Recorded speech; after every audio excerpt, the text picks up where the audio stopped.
তুই আর কেউ না আর কাছে আর এই বাসার সামনে কোনো যাই দিতি না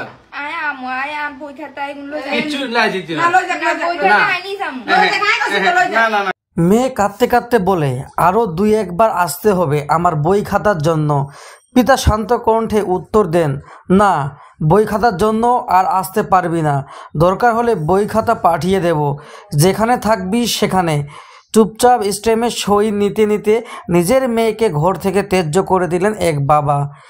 তিনি আরেকটা প্রশ্ন করলেন, তোকে জোর করে ঘর থেকে বের করে দিচ্ছি? মেয়ে মাথা নেড়ে, না। তোর থেকে কি জোর করে সই নিচ্ছি? না।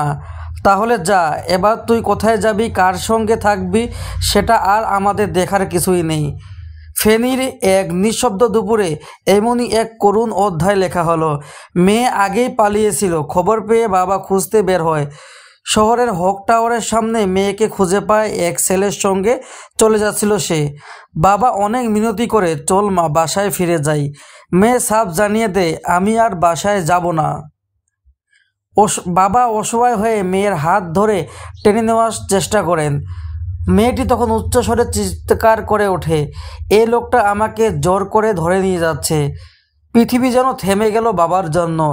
লোকজন জড়ো হয়, উত্তেজনা বাড়ে, কেউ কেউ মারতে আসে, কেউ জানতে চায়, তুমি কি লোকটিকে চেনো? মেয়েটি তার উত্তরে বলে, না। এই না শব্দটাই যেন বাবার বুক চিরে চলে গেল। বড় কষ্টে, বড় যন্ত্রণায় নিজের পরিচয় প্রমাণ করে মেয়েকে নিয়ে এলেন তিনি। কিন্তু যে মেয়ে এমনভাবে অস্বীকার করেছে তাকে আর ঘরে রাখতে পারলেন না তিনি।